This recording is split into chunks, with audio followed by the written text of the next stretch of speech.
pamimigay natin. Pupunuin pa natin to. Kasi baka mamaya dami nating pitasin. Hindi naman pala nila gusto na po. So, ayan. Pwede na siguro yan. Saka na lang tayo kukuha ulit pagka, ano.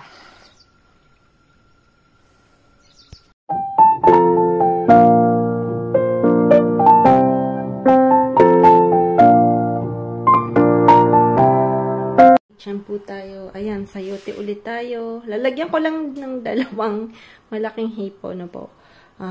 Kasi yun po yung kinakain kong madami. Dami nating sayote. Sabi ko, gusto kasi pumayat. Sabi ko, ayan, luluto ako ng madaming sayote. Konti lang yung rice ko. Pero ang dami kong kakainin na gulay. So, ayan. Gusto din tikman ni Osh kasi nandito po si Osh ngayong weekend. So, ayan, lulutuin natin dito sa ating Pyrex. Totoro. Okay, yan po ay ipo-for sale niya sa Vinted. How much? Wow. A corn. Wow. Yung mga ginawa niya, binibenta niya po. Ayan. That's nice. Business, hein? Ça, c'est un petit pot. Et là, c'est le chapeau. Wow. Yeah. Nice. So, lulutuin na natin si Totoro, ah. Wow, that's... where? That's nice. Makulit si Os, makulit. Yan. So, ito, dito na tayo. Ito na, arangkada na. Alas 11 na po.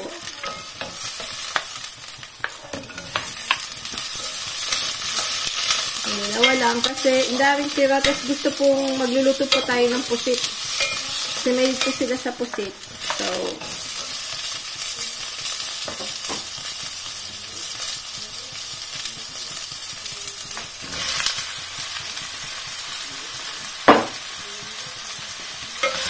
ganyan lang po yan.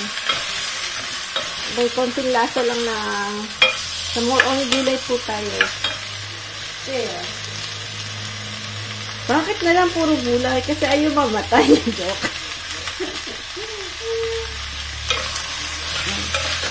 Para mahaba ang buhay. Nasam? Eat gulay para mabang buhay. Pagigising mo. Napagod po siya. Nakabuhat ng makina. Dahil tinuturuan po silang mag-fix na makina ng boat. Lalagyan po natin siya ng konting water. Konting soya. At syempre ngayon, adik na si Mune sa oyster sauce. Yan. So, wait. Ganyan lang po siya. Pasimple.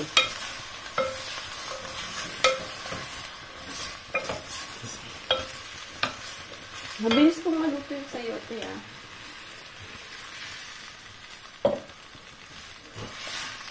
Sarap yung sabaw niya, ah. Palagay sa kanin. So, yan, tatakpan lang natin yan. At yan ay luto na maya-maya.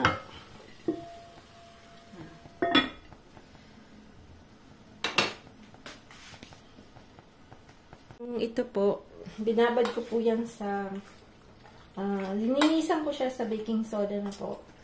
Tapos, dapat meron siyang lemon. Kasi yung lemon po ang magpapalambot sa kanya.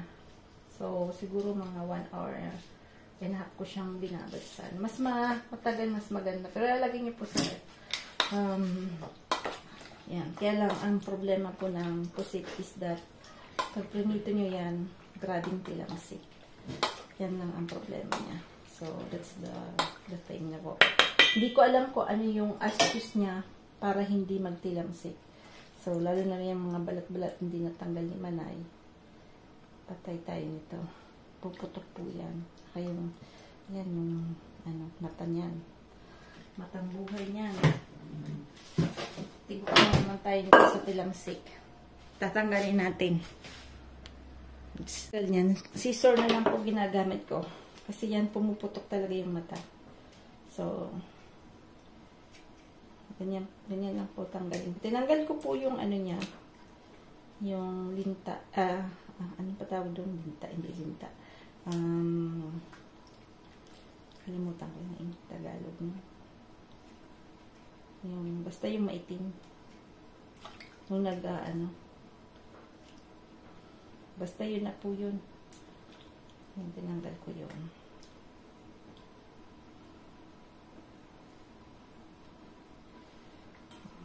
Mas mabilis na siyang tanggalin yung balat-balat na yan. So actually, pwede naman niyang kainin na po. Hindi naman talaga maliit ako, kinakain niya. Sa Pinas, basta lang tatanggalin, di ba? Marte-arte lang actor, yung mga chef Pero talaga, totoo, hindi na yung tinatanggal. Ang pusit nun, di ba? Kulay, kasama yung balat. Alamang, marami pang tayong nakukuhang something-something dyan. Hindi lang natin alam, but mga balat is rich. But in calcium, di ba po? So, minsan, yan. Minsan kasi tinatanggal for, syempre, para magandang, tingnan, gano'n. But anyway, ako tinatanggal ko yung mata is not because, dahil, po yan, titilamsik. At titilamsik. Kaya tatanggalin natin. Hindi dahil ayaw natin kainin. Gawa ng titilamsik. So, tatanggalin lang natin ang ganyan. So, yung ibang maliliit, buhay na lang natin. Paborito po ng dalawa to. Kaya lang, dito naman, ay bihira ako makahanap ng fresh na maliit na tawag po dito ang cornet. So, lalagyan natin ng 1 egg.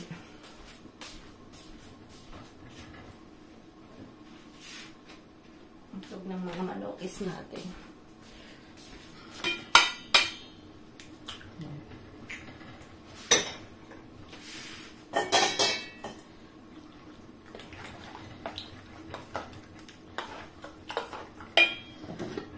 Dapat yung aray na sana ay malamig para maano siya. Nalagyan natin ng konting baking powder. Para umalsa ng konti lang. Konti lang. Para medyo ano siya.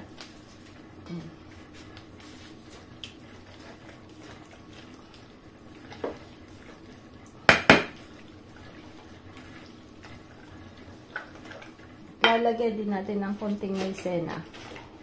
Tatanggalin natin yung ano nito. Sorry.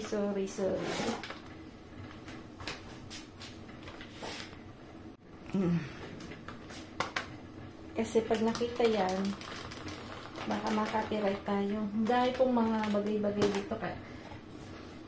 Hindi naman sa dahil kung makita tayong malaki. Dahil sa ako po ay tamad mag-editing. Nako. Pagka may copyright na, syempre, hindi naka-red kasi, bawal. So, yan, magiging ganito po siya. Ayan, kita ba? Tingnan natin. Damihan lang natin yung paninta. Kasi masarap po yung paninta. Ayan, lagyan din natin ng konting ganito. Na fresh. Yan po kasi yung nagpapabango yan.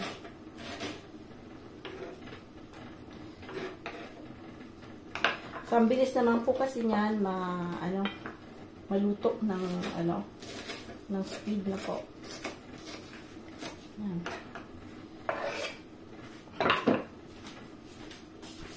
Tapos kumuha rin tayo nitong onion.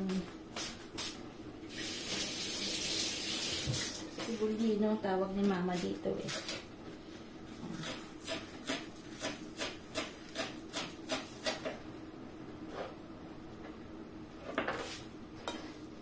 Medyo makusisi lang. Pero, ayan. Lagyan natin ng kunting patis. Kunti lang kasi baka malat.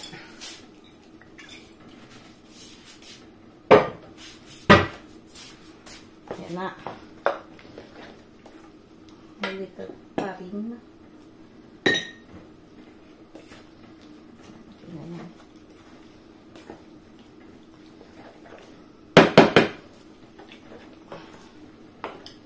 Yan, tingnan natin kung paano magpuputok ba siya. Natin, bilis maluto. Tingnan niya po. Oh. Ito na yan.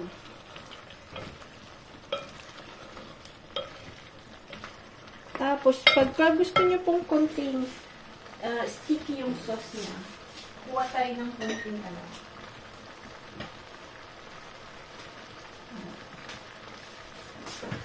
Tapos, lalagay na. Cornstarch.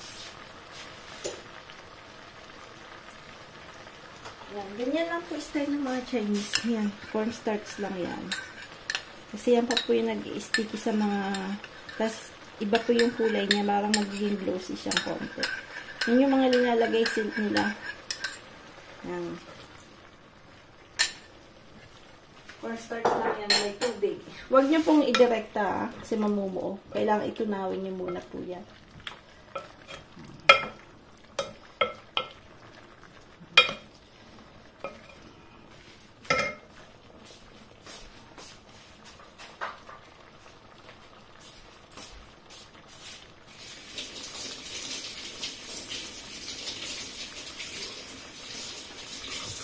Huwag natin ng ito para kay crank.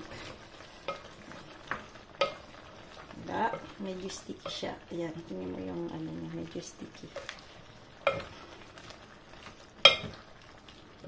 Buti lang po kasi mahilig sa gulay. Kinakain niya kahit araw-araw. Dati araw-araw mustasa. Araw-araw kung ngayon naman araw-araw sayote. Wala siyang pili. Kung ano dyan, kakainin niya yan. Diba?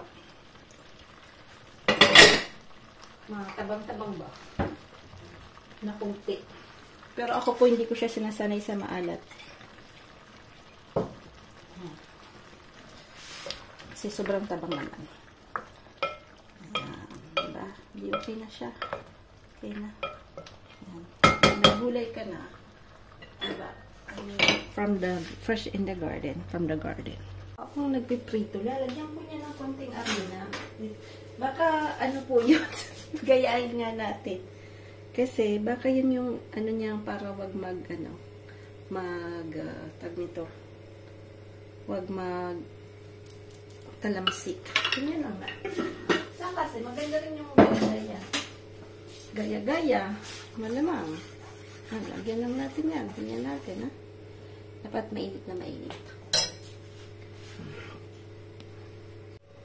Nantay ko pong sobrang init. Tingnan natin kung tanggalin mo natin kasi magulo. Magulo yung buhay. Ay, tingnan ko. Tingnan natin itong mga lalaki. Oo.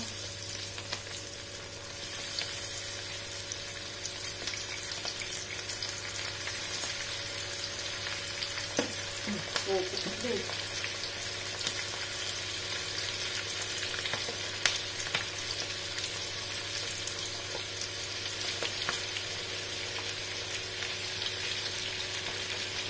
Masyadong malaki. Hindi ko nakita ng malaki-malaki.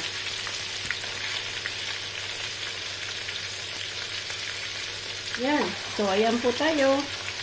Maganda. Hindi masyadong pumutok na po. Inipat natin doon para mas ma-apos.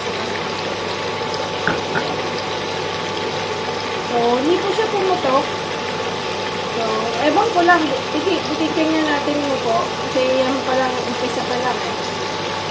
Umpisa pa lang yung ano natin eh. Pagluluto. Tanggalin na natin agad. Kasi ang bilis na pong maluto. Ayan.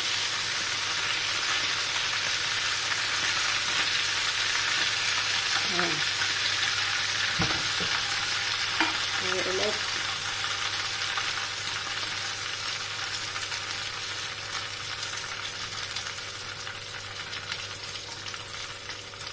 Nilagay ako ng dalawang sabi ito. Nilagay po ako ng dalawang hipon na malaki. Okay. Sarap po yung iprito.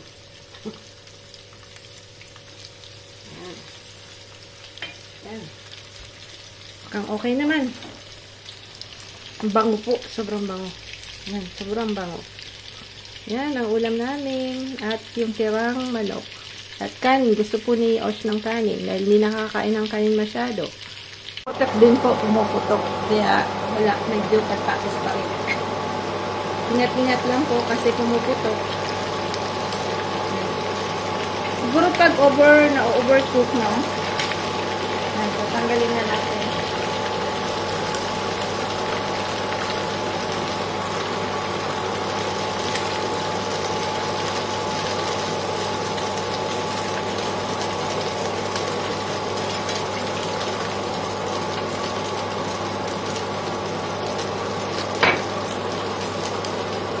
Lagyan natin yung mga tangkakol kasi malamang makutok-kutok yan. Dami-damin po. 1 kilo po to. Siguro yung tinira ko almost 600 to 700 grams. Nagtira ko ng konti. Hindi naman mauubos. Masarap kasi yan pag ubos agad. Ayan. Naluluto po siya, saka siya pumuputok. Kaya dapat talaga medyo malaki yung lagayan mo at ang init, tapos isang ganunan lang, tapos bangon agad. Ganun dapat siguro. Ay, naputok eh. Pumuputok pa rin po, so ingat na lang po talaga kasi ganyan talaga yung pusit na yan. Tignan nga akong matalimsikan. Kaya yung shrimp. Tulig-lig kasi ako sa bira lang kasi ako yung mag-ganyan. Tapos yung natirang ganyan, masarap din po yan. So, lulutuin din natin yan na parang ganyan-ganyan lang yan. So, diba? Sarap yan. Patay. Kasi, saan? Tadi ko. Patay. Oy. Kuksinel. Patay. Nasa dagat na naman. Kasama namin dalawa. Last swim siguro namin dito ngayon. Okay. Patay. Maalon po. Maalon. Nakabitis. Yan. Nakabitis si Frank. Lola, si Frank nakabitis. Lola, Lola. Po, may umutot. May umutot. Sige nga, utot ka ulit. Ay, para ato talaga to. Diyo. Oh, lalay. Ah, oui, isi. Amoy ihi po. That. OMG. Look at that. Big waves. Sabi ni Frank, meron loud na wave. Pero konti lang. Pero marami po sigurong magka-kite surf. Kasi this is place for kite surfing. Wala. Hindi tayo makakalangay. You go to swim us?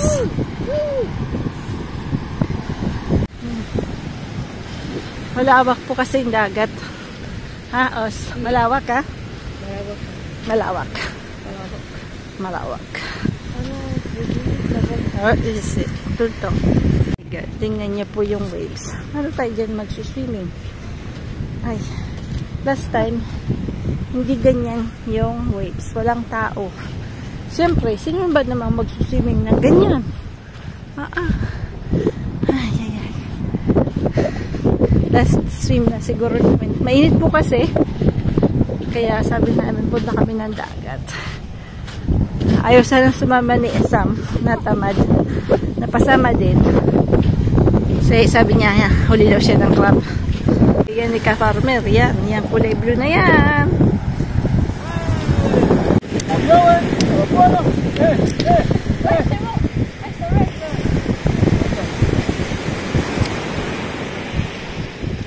Makulit, ha?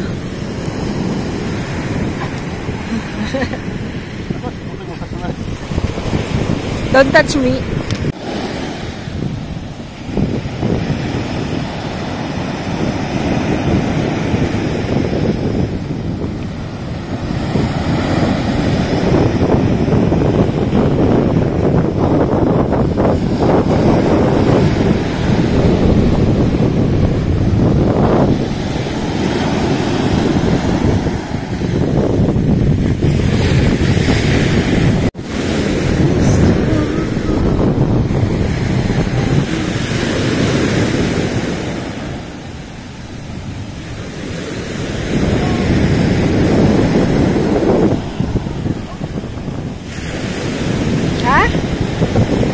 Pupunta daw dun sila. Maraming tao.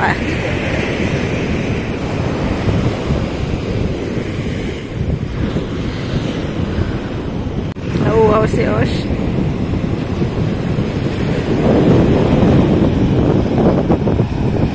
Lagoy na si Frank. Lagoy na si Frank, oh.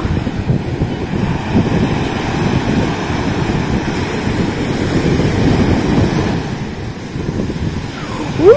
Wow! Wow! Lamig! Lamig po! Malamig! Lamig! Lamig pala! Lamig, malamig!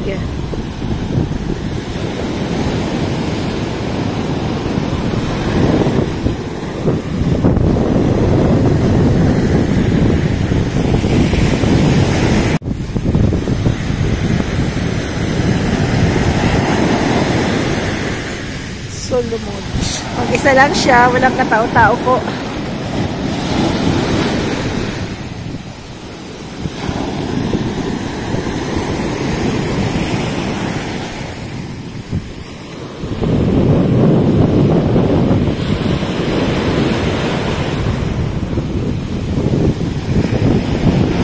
Sila Osh.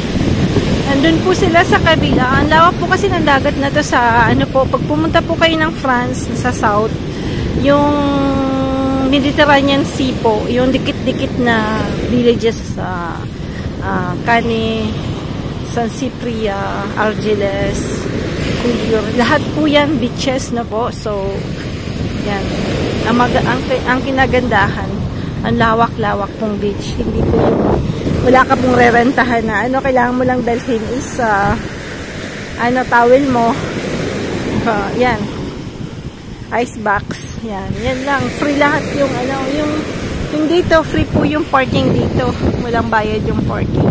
Yan lang pagka during summertime dapat maaga ka kasi madami pong pumupunta. So mga French naman ay around 10 o'clock na sila or 11 na sila pumupunta. So pag mga 8 o'clock wala pang gaanong tao.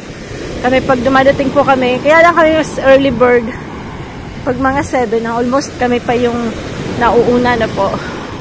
Kaya lang dito sa place na to, pag summer, ang dami pong mga maliliit na boat na nagpa-park na po. Kasi medyo hindi dyan malalim. Maraming nag-stop over po dyan para lang magbaligo na po. Bawal po dito pumasok kasi parang may reproduction yung mga birds. Pero ngayon binuksan na nila dito. Pero alam ko bawal pa rin mag-fishing. Kasi dati nakakuha sila ng mga malalaking shells. Pinabalik sa kanila kasi merong nagko-control po dito. Pero wala namang, hindi naman pinagalitan. Basta sinabi lang kay Osh kasi kay Sam na bawal mag-fishing.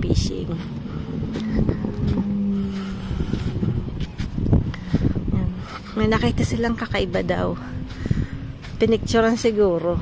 Yung parang limas. Ano ba tawag nito sa Tagalog? Limutan ko na. Snail, parang snail. Na malaki daw. Kakaiba. So, titingnan natin kung makahanap tayo. No, I don't think so. Paano kaya sila nakatapos? Doon sila tumabig sa kabila. Lang silang nakikita niyo, Joke. Right? Yes. Picture si Fran. Napadala kay Mamindad. Kasi sa north, napaka malamig na po. Iba po kasi yung temperature sa north tsaka dito.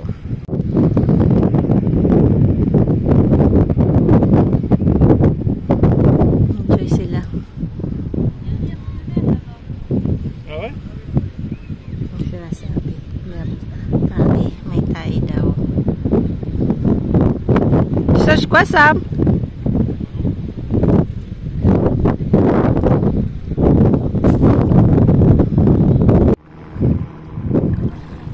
Natatakot na yan. Natatakot na yan. Uy, Osh! Elimuye itong trick, Os. Os!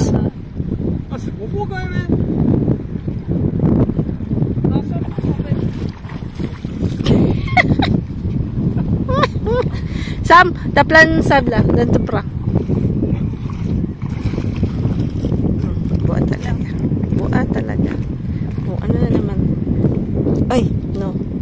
pas ça. Faut pas manger pour ramener ça. Bah oui, ça se mange pas ça. Si.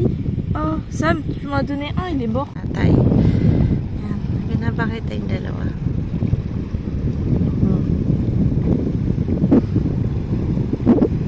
Marami din pumupunta. Yan po. Marami din mga bata. Kasi Saturday today, so. Pero hindi ganun kadami yung tao.